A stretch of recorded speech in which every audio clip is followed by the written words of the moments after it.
Let's start.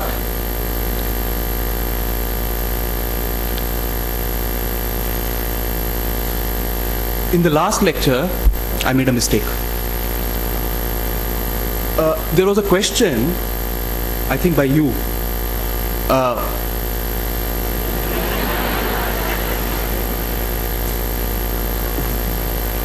It was a technical question, but since the entire thing is getting recorded, I thought that I should correct the mistake I've made. You asked, what happens if Indians own assets abroad, okay, let's say houses abroad, and those houses appreciate in value? Should that affect our GNP? And I gave a wrong answer. Just forget that answer, okay?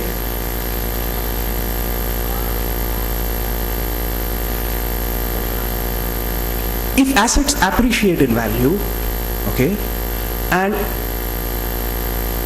you realize that appreciation by selling those assets in the market, then those assets, that appreciation should indeed be counted in the GNP of the country. Don't.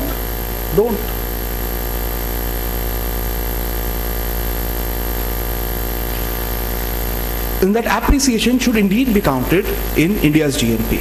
And it has to be paid from the GDP of the relevant year by the host country, the country where we own assets. Okay, so have I answered your question now?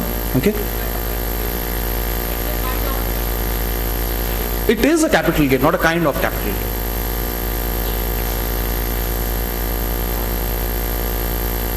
Okay. All right. So let me give you a quick summary of what we did in the last lecture. I began with I began by explaining the main indicators of development, okay? And these are GDP or GNP. Then I argued that you have to make necessary adjustments, okay, to GDP, GNP, etc., while making intertemporal and cross-sectional comparisons. That is, comparisons over time to see whether a country is advancing, developing or not, or comparisons at a given point of time. Comparisons at a given point of time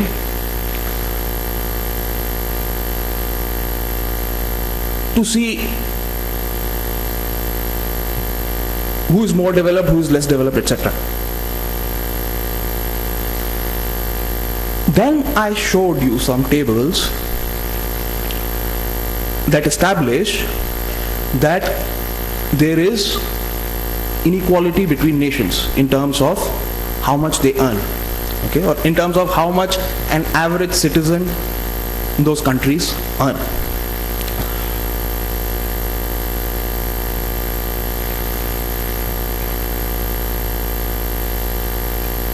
Then I argued that most of or much of world's population is concentrated in low income or less developed countries. And then I tried to establish that these inequalities are an outcome of a historical process that started some 200 years or so ago.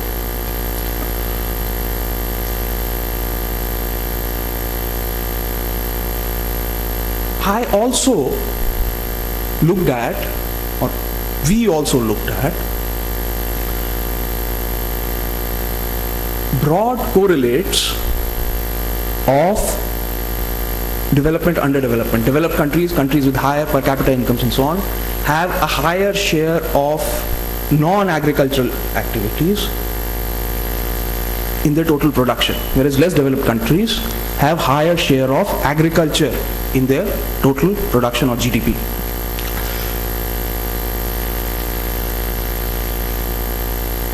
And then I wanted to broaden the discussion, okay, by arguing that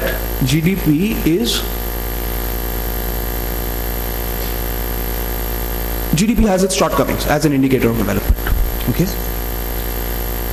And I think I made the following 2 points before I stopped. The first point was that GDP, by the way, I'm sorry, we covered something else. We also looked at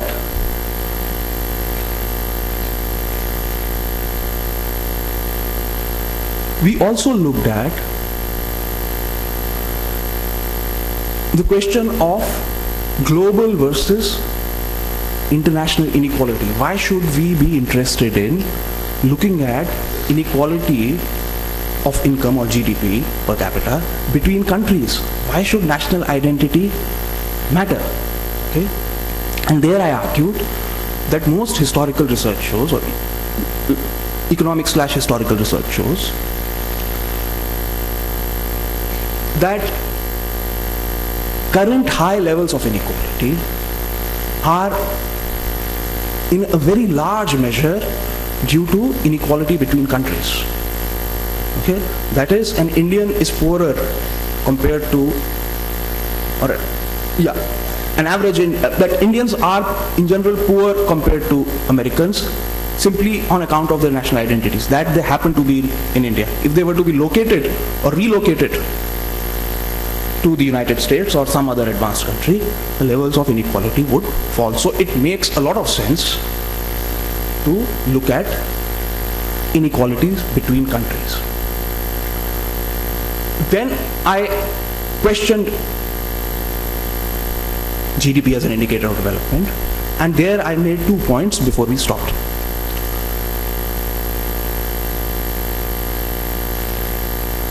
Firstly, I argued that GDP is an average, okay? And averages can be badly distributed. So higher GDP of the United States does not mean that everyone in the United States is equally developed. So this also relates, of course, to the question of global versus international inequalities.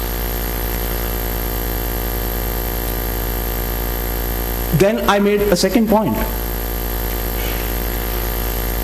that a large part of what is produced never accrues to households. Okay? It never accrues to households. A part of what you earn is paid to government as taxes. A part of what society earns, okay, is profits that are retained by corporations. And corporations are not living beings. They don't eat, they don't wear, they don't live. Okay? So income that accrues to them does not impact human welfare or human well-being in the same manner as household income. In the same manner as household income. So at any given point of time, 2 countries with equal GDP per capita. Okay? But in one, there's a very high share of retained profits. The other, a lot of income accrues to households. There would be differences in terms of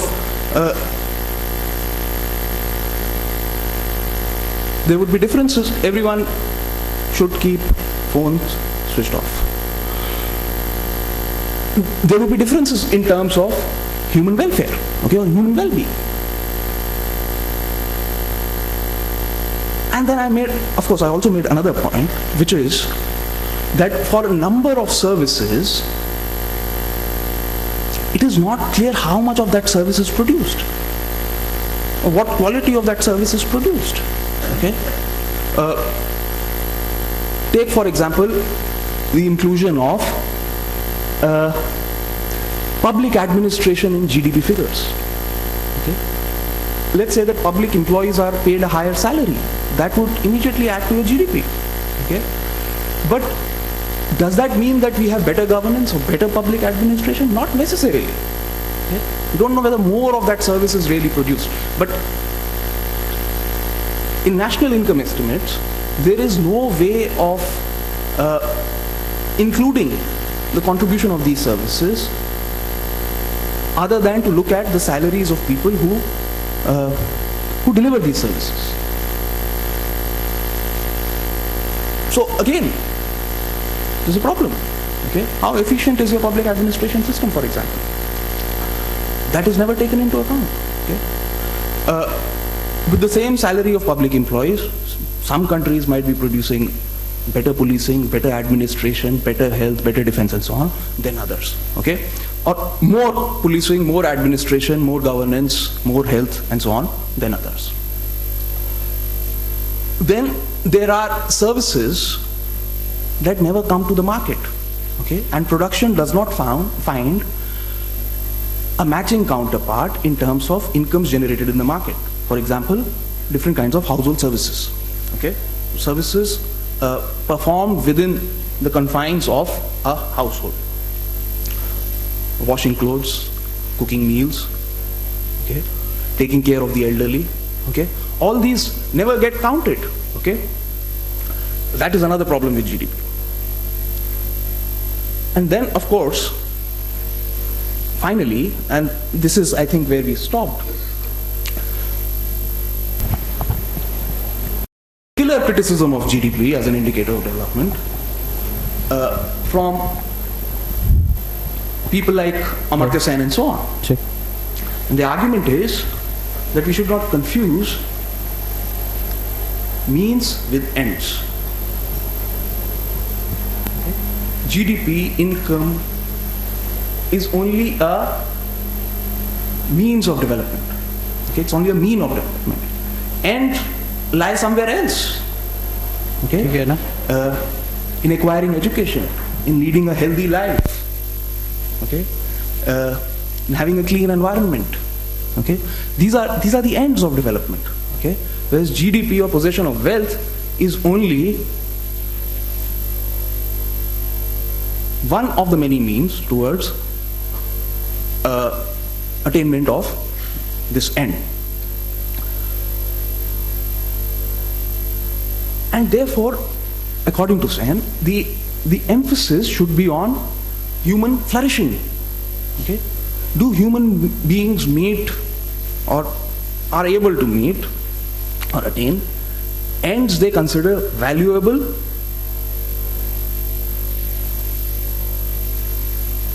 and reasonable?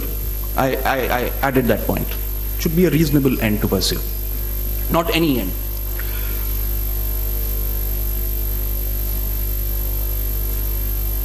But possession of, you may argue that income does give you the ability to fulfill ends that you consider valuable, but not always. In fact, in a number of cases, it does not. And Sen's ideas, okay, apply with a particular force, okay, to cases of gender, caste, disability, and so on. Okay? Okay, and can you give some examples? So I think this is where we stopped. Examples? Anyone?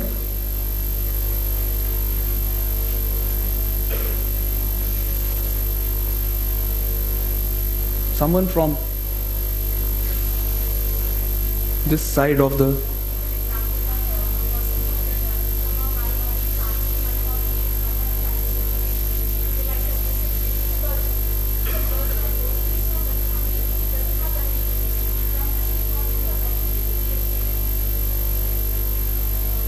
Yes, so in this case, income does not translate into well-being. Okay? Some other example? Yeah.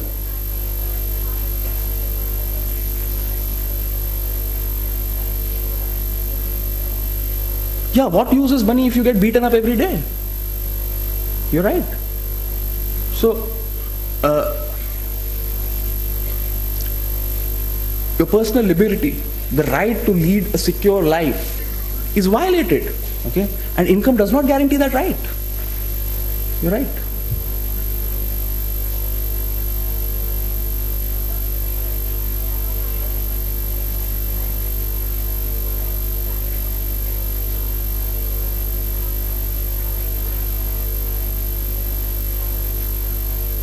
Yes. Right, right. Is this it?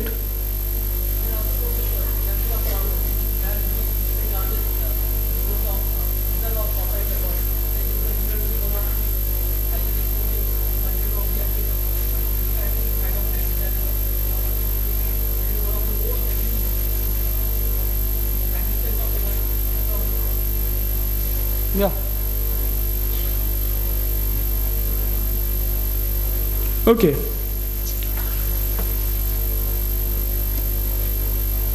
Oh, I think I showed this table as well. Did I? Yeah. Okay, so what this brings out is dissonance between income and well-being, okay, measured as life expectancy. So if we are, if we do not view GNP as an indicator of development, instead start with a different parameter, life expectancy, how long do people live? Okay, that can be one indicator of development. How long do people live? And we find that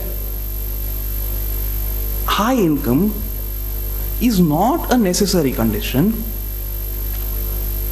for, or higher incomes do not necessarily translate into improved well-being in terms of life expectancy. Okay, South Africa has higher per capita income than China, okay, but it has a much lower life expectancy compared to China. Similarly, Sri Lanka has higher life expectancy but much lower income compared to Mexico or Brazil, okay, or South Africa. So the idea that Sen and his collaborators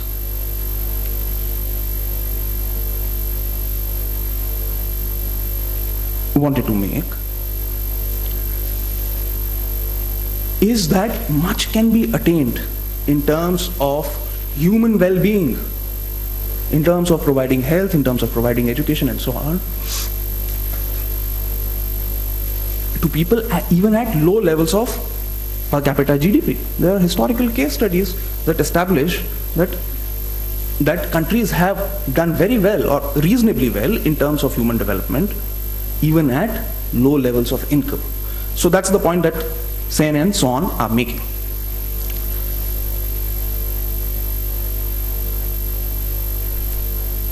However,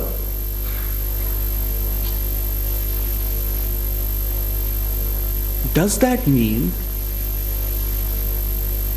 that we throw income into dustbin? No, it does not. It does not. Simply because income is also a good guarantee of a reasonable guarantee, not a perfect guarantee as Sen and others clarify, but in some cases, in majority of cases, a reasonable guarantee of higher life expectancy, adult literacy, and so on. Look at high income countries. Okay? Close to 100% literacy. Middle income countries, 80% literacy. Low income countries, less than 60% literacy rate. Okay? So there is some correlation between the two. Of course, some would argue that they are rich because they are literate. Okay? And I might concede that point.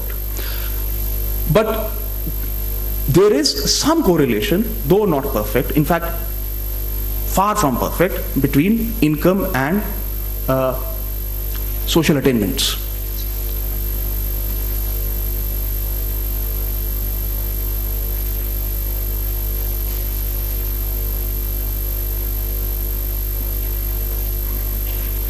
However, there's a problem. And the problem is as follows.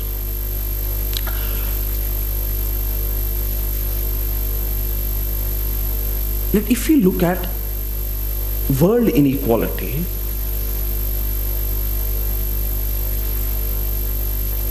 in terms of social indicators,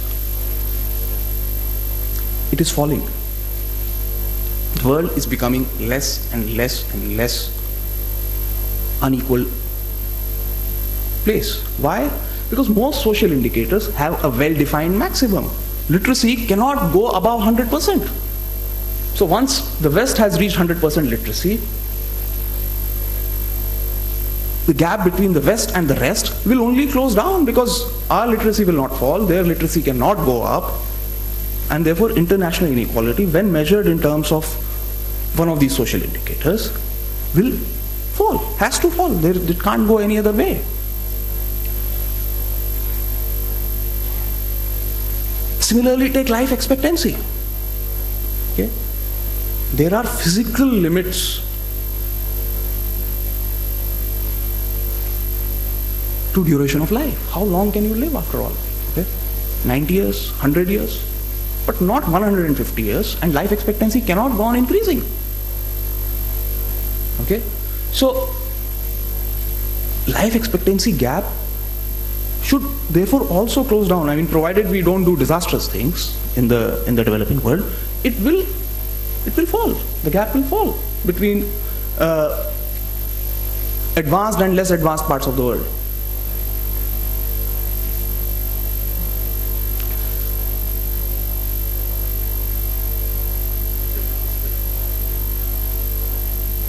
On the other hand, income has no upper limit. Income has no upper limit. It can go on increasing for the rich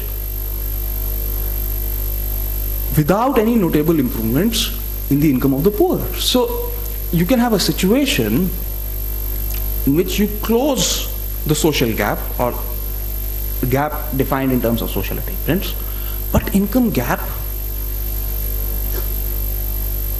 doesn't fall. It proves extremely difficult to reduce. So, but isn't all inequality, including that measured in terms of incomes, bad?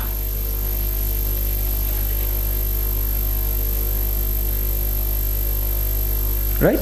So if you put a premium on less inequality, if you explicitly define that as a goal of development, okay, then income inequalities should trouble you. Okay? And reducing them should remain an important objective of development. Moreover, there are important linkages between inequality and national human development goals.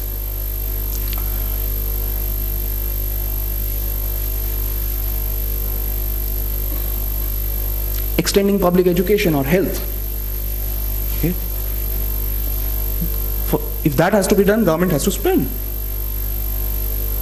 But if the government has to spend, it has to tax. And who does it tax? Okay? It can't tax those who really need these public services. Okay? The poor. It has to tax those who don't use, who don't need most of these public services. It's the rich. Okay? So you have to reduce, or you will be forced to reduce, income inequalities by taxing the rich and redistributing that income to the poor, either directly or perhaps, as Sen and others argue, through extension of public services, public health, public education, and so on.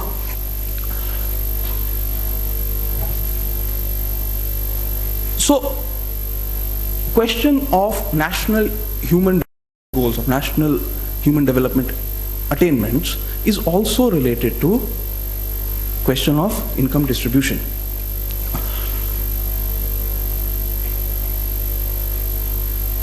So, now, okay, the last two bullets, just focus on that. By the way, is this clear? Am I making myself clear?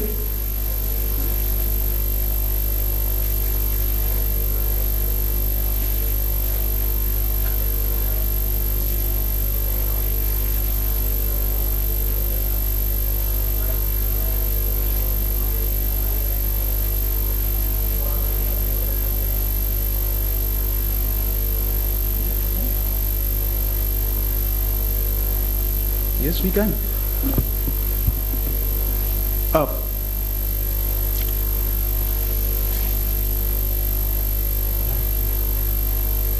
First of all, it is not clear whether Americans have higher inequality than India. India is even in terms of Gini coefficient.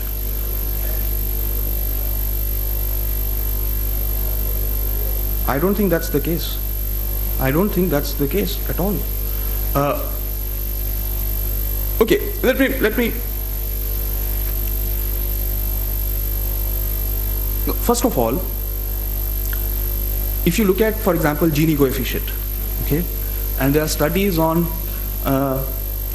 rural India, okay, people who have used village survey data and so on to look at income inequalities in India, okay, and they have established levels of inequalities that are closer to Latin American levels, you know, Gini of 0.5, 0.6 and above, which is considered very high. Secondly, you know, the American case, it's very important. Income inequalities in the United States, and not just the United States, all across the world have increased in recent years. Okay, one indicator of that, I don't remember Gini coefficient data on the United States. Don't remember seeing it in the recent past. I've seen some of those studies, but I don't remember the exact figures there. But I've seen some recent studies on distribution of income between wages and profits in the United States. Okay, and what do they show? They show that real wages, okay,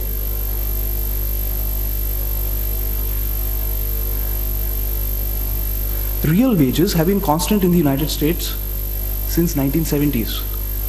Okay, whereas GDP has, of course, increased. So much of this increase in GDP has accrued to surplus owners, okay, earners. That is, people who earn profits, rents, interest, and so on. And absolute standard of living of people in the working class has in fact remained stagnant. Okay, so from their point of view, there has been no development, indeed, in the last 30 years. Is the United States more developed than India? Yes. Yes. Because remember, I spoke about international inequality. If an Indian were to be located to or relocated to the United States, the likelihood is that his or her per capita income will go up. Okay? Large part of global inequalities. See, what matters at the end of the day is global inequality. We are all agreed on that. Okay? Irrespective of your national identity, any inequality is bad. But a global inequality can be reduced by simply relocating people from one part of the world to another, in some sense. I mean, if you were an American and not an Indian, the likelihood would be that you would be richer than poorer. Okay? And you'd fare better in the global distribution scale. So national identities do matter. That's the point I'm making. The problem is, how do you reduce global distribution of income or global inequalities or international inequalities, I'm sorry. Okay? If there is some inequality within a country, it can be reduced by taxing the rich and subsidizing the poor. Okay? Taking income from the rich, placing it in the hands of the poor. Okay? But there is no global state which can do it for the world. It cannot, you cannot take income from the Americans and place it in the hands of Indians. It's very difficult. And that brings the question of growth in LDCs alive. It's very important to address this question of growth, because the only way we can catch up with the West, with the advanced world, and create a world order that is more equal, more egalitarian and so on, is through growth. Besides, of course, challenging unequal, undemocratic functioning of international institutions. Okay? But in the main, the way to address the question of international inequalities is through growth in the developing world. Okay? So, what am I saying? Public intervention is important, as Sen and others argue, because it can go a long way in improving the indicators of well-being like literacy and life expectancy, even at low levels of income. Okay? But income inequalities between countries of the world is also an important question. Okay? And that can only be addressed By reducing income inequalities, bringing the focus, putting the focus on incomes. And since there is no global state, which redistributes from the rich of the world and places incomes in the hands of the poor of the world, this also makes the question of growth in developing countries very important. Okay? Is this clear? Is this clear? Yes.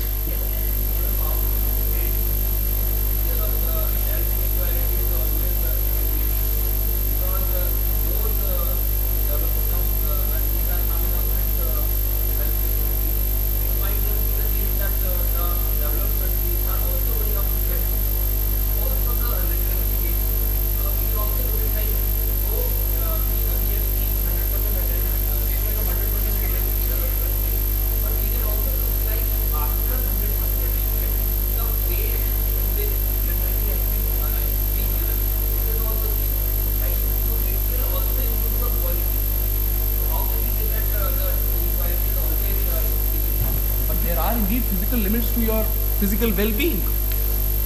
You can't deny that fact. How healthy can you be?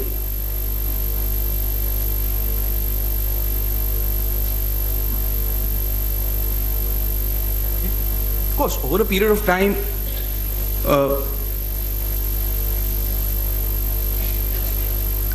even life expectancy and so on would increase. Okay. I mean, the day is not very far when life expectancy is, even in developed parts of the world, is inching towards 100 years. Okay, but there are physical limits.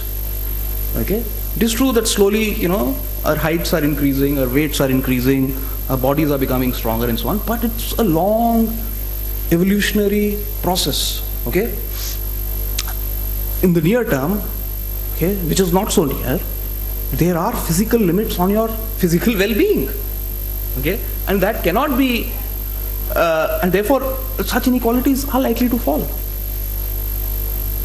Okay, in other words, it's easier for us to reach American life expectancy levels than for the Americans to reach a life expectancy of 150 years. Okay, isn't that so? Yeah.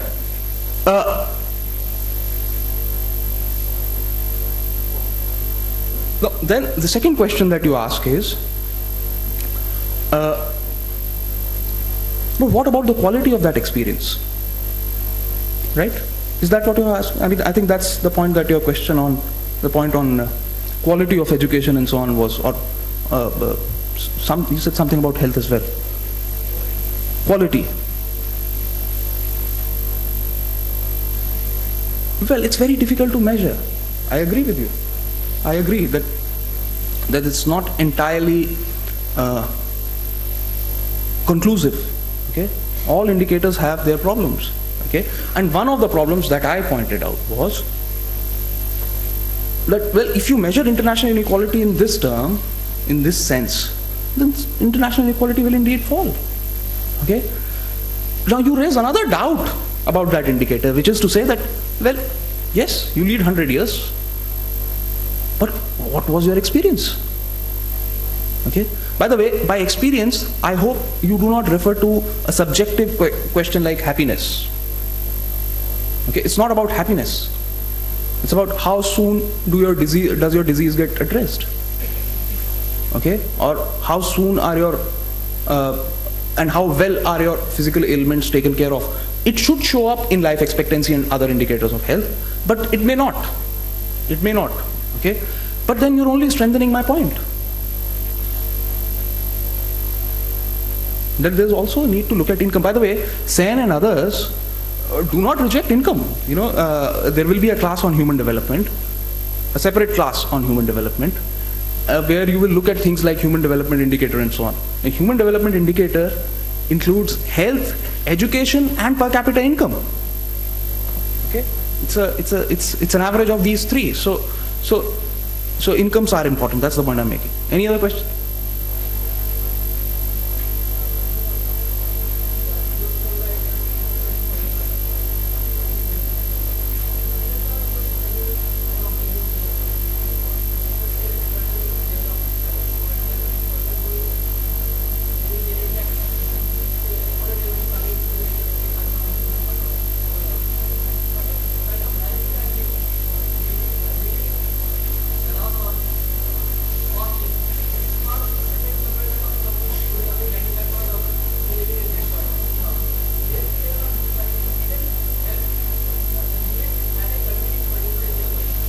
I agree. And I've been saying that.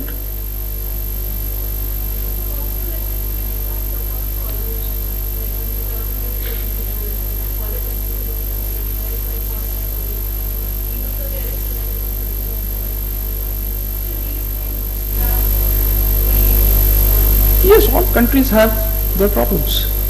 All countries have their problems, but we can still conclude that they are better off than us.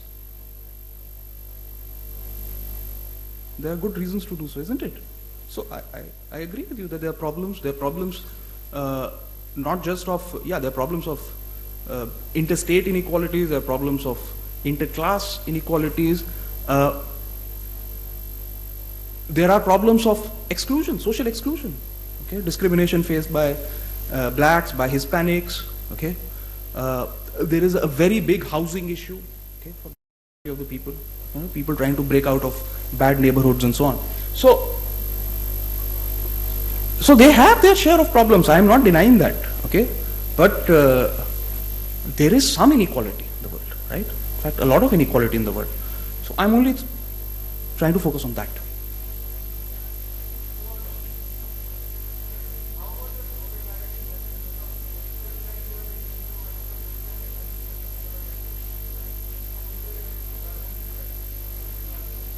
That's a very good question.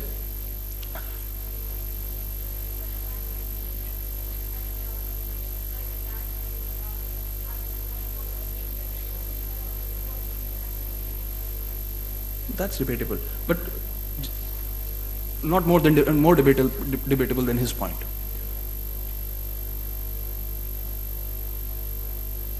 Okay, the idea is, okay, that foreign investment should ideally travel from countries that are rich to countries that are poor. Countries that are rich are resource rich. Okay, they earn a lot, they save a lot, and they send their savings abroad. Okay, to developing countries. Okay, and this capital is then used for development of developing countries. That is how it should be in theory. In principle, that is never the case. You know who is the largest recipient of foreign investment in the world? United States of America. Okay? Much of world's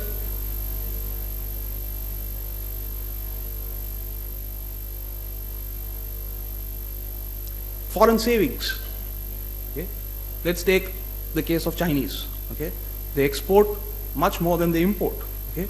So they save some money on the foreign account. Where do they invest it? They invested in US Treasury bills. Okay? Indians hold up to $300 million of US securities. Okay? Treasury bills, government bonds, and so on. Similarly, large number of Southeast Asian countries. Okay? They invest in the United States. And who runs the largest trade deficit in the world? It's the United States of America. They import far more than they export, and therefore they draw resources from the world because people want to hold dollars, which is as good as gold. Okay, it's considered a very safe investment. Okay, if you are an international investor and you have the option of holding dollars or rupees, you would obviously hold dollars, not rupees, right? So theoretically, people argue that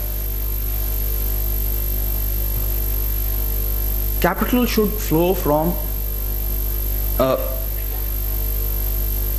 north to south. Okay, should be foreign investment from north to south. But usually, you have uphill flows of capital from south to north. Okay, and that happens because of the special role that dollar plays in international financial arrangements. People don't want to put their money in securities denominated in rupees or dinar or whatever. Okay.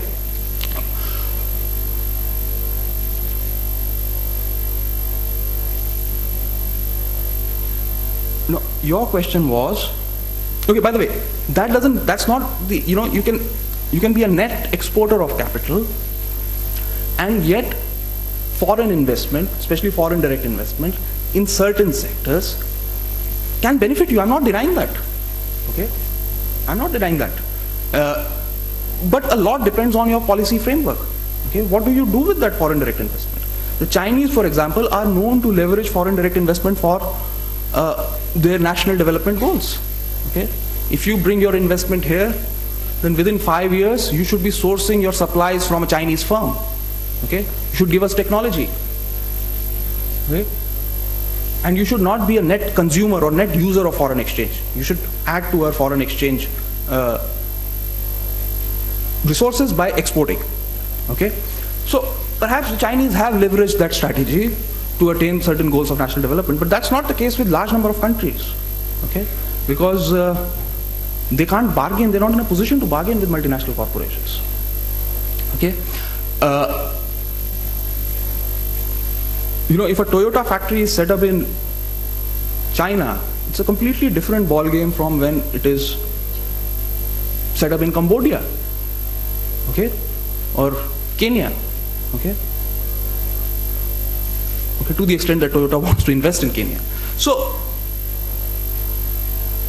a lot depends on what you do with foreign direct investment, how you bargain with multinational corporations. Do they give you technology? Okay. Do they add to your foreign exchange resources? Okay. Do they relieve some sort of a constraint that you consider binding on your development? All right. And not all countries are equally well placed to bargain with multinational corporations. Your question about BRICS Bank, what exactly is the question?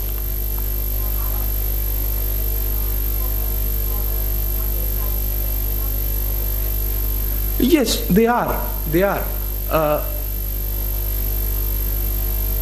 They do represent, in my opinion, a democratic tendency. Okay, a basic democratic tendency to question the dominance of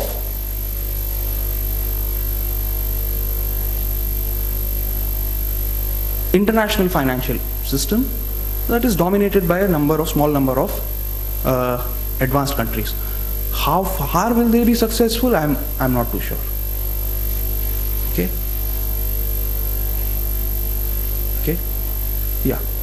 We have some failed projects in the past. Bank of the South. Okay.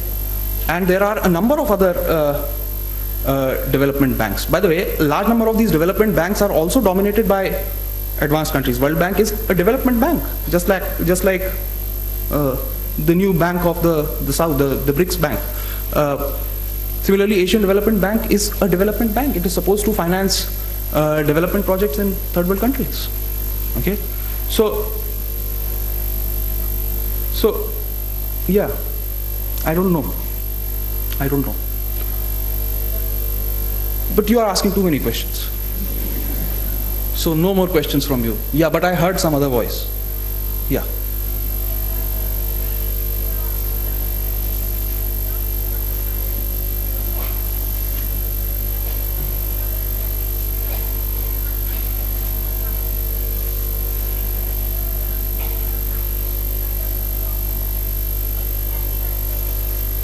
We should.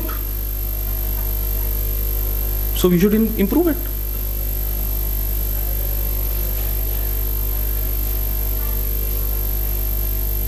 That's too technical, I don't know.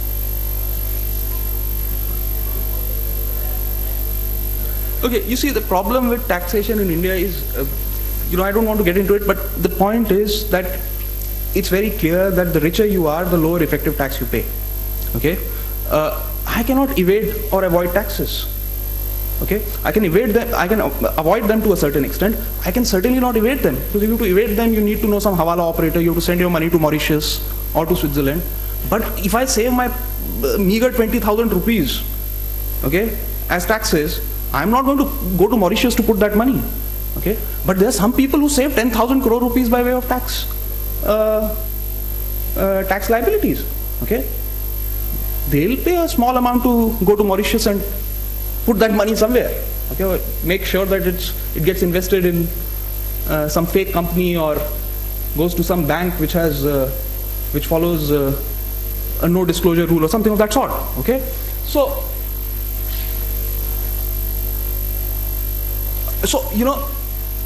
it's a system that works in an unequal fashion. Okay, the richer you are, the less tax you pay. Okay, also for various reasons. If a big industrialist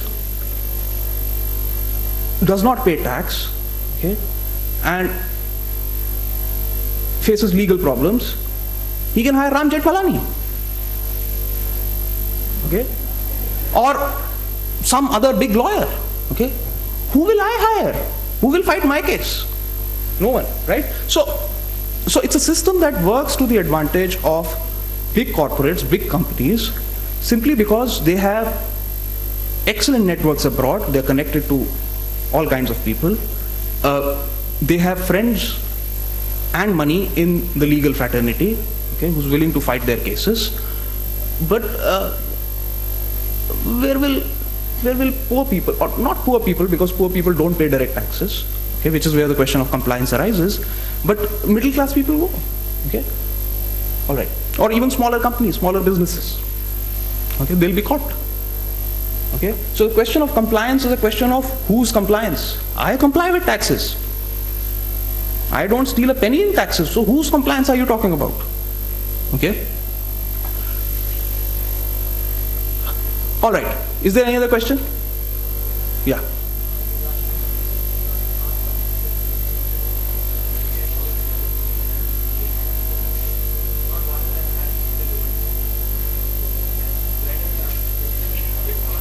High income countries cannot be low income countries. But they are underdeveloped. I mean, there are countries that are not very rich, okay, but they have done reasonably well in providing health, education, sanitation, etc. to their people. Just 1 second. If you compare the life expectancy, okay, of an average black person in the United States with the life expectancy of an average Sri Lankan, you would be shocked to know that Sri Lankans live longer. Okay, so there are differences. Okay, income is not a perfect correlate of development. Okay, that's.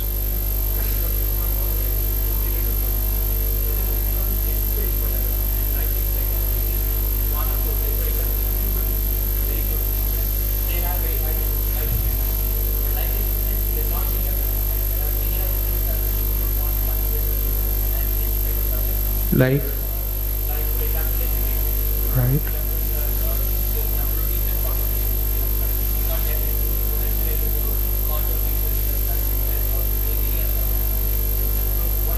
But it is also an indicator of development, right? So, and on that indicator of development, black Americans would fall short of Sri Lankans. That's all I'm saying.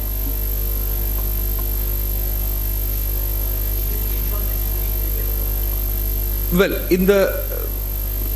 income is a means of development, and of course, I mean, you need income, okay? But you can attain some things before you become as rich as, in fact, a lot of things before you become as rich as Switzerland or the United States, okay? People don't have to remain illiterate, unhealthy before you become America, okay? That's the point Sen and others are making. So is this okay? So this part of the convention center maintains its spotless record of not asking a single question. All right. You can clap. This time you are allowed to clap. And some shameless people are clapping there. Don't you have any shame?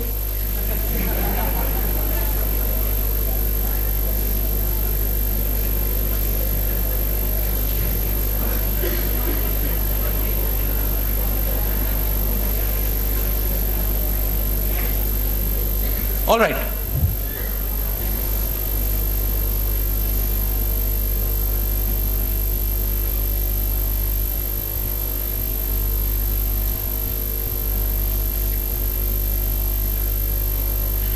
I hope you're following me. trying to keep things simple. Okay, so what do we do in this section? Okay, no, so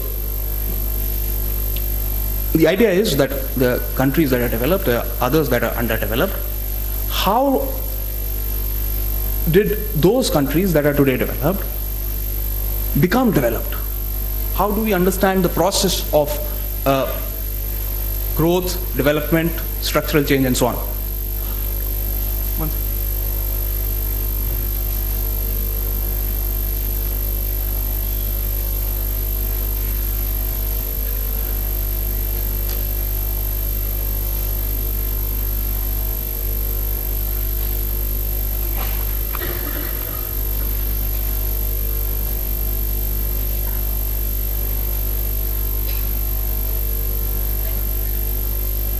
Okay, and what I'll do in this lecture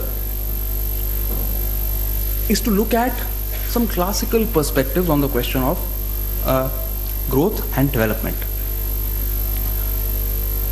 What are classical perspectives? Okay, by classical perspectives I am referring to the work, thoughts of people like Adam Smith, David Ricardo, and Karl Marx, and some others, okay, but broadly these three. And within these three I would mainly focus on Ricardo and Marx. Okay, all right.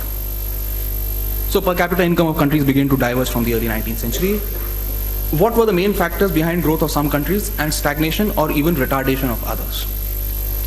And here we'll use the approach of classical authors, Smith, Ricardo, and Marx, in understanding the pattern of growth and development. Okay, so what is the essential starting point of all classical political economy? By the way, this is also called classical political economy. I don't know if have you ever come across this term, classical political economy? No one?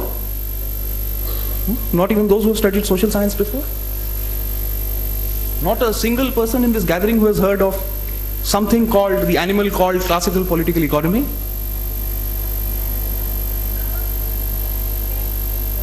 Very good. Okay. You have? Okay. Okay, so what is the starting point of classical political economy? Okay, the starting point is that society is divided into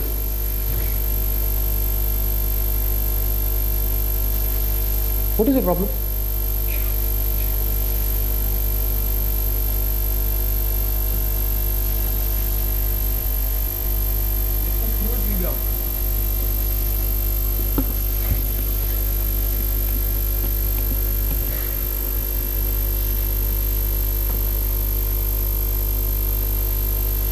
So the starting point is division of society between classes, and the basic class division, okay, that all of classical political economy or classical economics refers to is between those who perform labor and others who appropriate the output of those who perform labor. Okay, so under capitalism it would be workers and capitalists. Workers work, okay, but capitalists take away what they produce. Under serfdom or feudalism, serfs work on their lord's land, okay, which is the lord who appropriates what is produced on his land. Serfs don't get anything, okay. So the basic class division that all of classical political economy refers to is between those who perform labor and those who appropriate output of others. So, and capitalism is clearly one such system, but there were others before it. Okay. And the related concept is that of surplus, which is the share of output accruing to those who do not work. Okay, so the basic difference is between workers and non-workers. People who work, people who do not work. Okay, people who do not work obtain a share in income, which is called surplus. Okay, surplus over and above what is produced for sustaining those who work. Okay, so various kinds of incomes will be a part of your surplus income. Profit, interest, receipt, under rents under capitalism are all forms of surplus income. They accrue to people who do not perform labor, right? Profits accrue to firms. Interest accrues to bankers or lenders. Rent accrues to people who own properties, or landlords and so on. So all these are classes that are group of people who do not perform labor. Okay? And a common concern for most classical economists was how is surplus disposed? How do you use surplus? How does society use its surplus? Okay. By the way, I cannot define surplus without defining subsistence. Okay. The idea is that, let's take capitalism for example. Under capitalism, capitalists pay their workers a wage that is socially necessary. That is, if workers have to reproduce themselves in the sense of reproducing their basic function of performing labor, then they need to eat something, okay, so that they can work on daily basis. Okay, and it's not just eating, they need a house to live, they also need some minimum bit of entertainment so that they can go to the factory every day and perform with a reasonable degree of efficiency and so on. So there is some part of output that accrues to workers, okay, which is required for them to reproduce their function of performing labor. Okay, they have to do it, reproduce it on daily basis. The rest is all surplus, okay, which accrues to people who under capitalism are called capitalists, and their social function is to invest, to accumulate, to use the surplus for acquiring new machines, okay, for acquiring new tools, for acquiring new equipment, okay, for modernizing or improving the process of production. Okay, so however, this was not the case in let's say pre-capitalist societies. Okay, feudal lords were not in the business or not in the game of accumulating, not in the game of spending on machines, on improving methods and processes of production. They spent on things like building monuments, okay, or on luxury consumption, okay, or on warfare and military. Okay, so a concern, it's an enduring concern in all of classical political economy that came about in the 17th and the 18th century, 18th and the 19th centuries, was how is this surplus used? Okay, is it used for investment, for acquiring new tools, new equipment, improving production process, or is it just frittered away? It's used for consumption, for on warfare, on building monuments and so on. And most classical political economists, but certainly Marx stands out, okay, believe that unlike class divided societies before it, capitalism was a progressive system in the sense that surplus is invested and not squandered, and therefore becomes a source of growth. Okay? Alright, so the focus is on class division of societies. What the two basic classes, those who perform labor and those who do not perform labor get. Those who do not perform labor get surplus. This surplus is invested and becomes a source of growth. This theme runs parallel. It runs common in all of classical political economy. Related question is, how is capitalism different from from other class divided societies, like let's say feudalism. And here, classical political economists, and especially Marx, argued the basic feature of capitalism is double freedom. Double freedom. Okay? It frees workers from old feudal ties, which included some bit of ownership of means of production. You see, under feudalism, how did classical feudalism, for example, work? People or serfs had their own land, okay, on which they worked to produce their consumption or their subsistence. But they were also required to work on their lord's land. Okay? They paid a certain amount of rent to their lord in the form of a labor rent. They performed labor on their lord's land. Okay? But they owned some amount of their own land on which they produced their own means of production. Okay? What capitalism does is to free them from any ownership of means of production. Workers who perform labor under capitalism do not own means of production. Okay? They work on factories, on tools, on equipment owned by someone else. Right?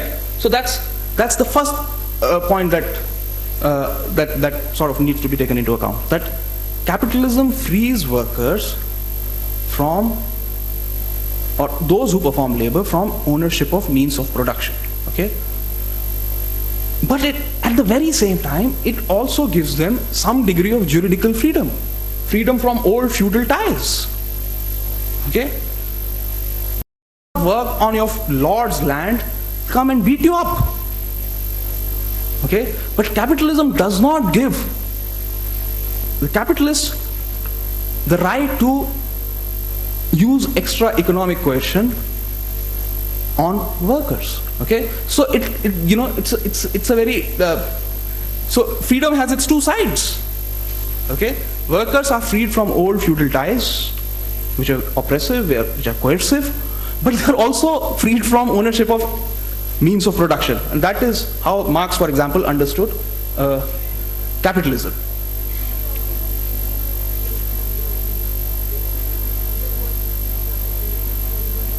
But why do you call it illusion? It's very real.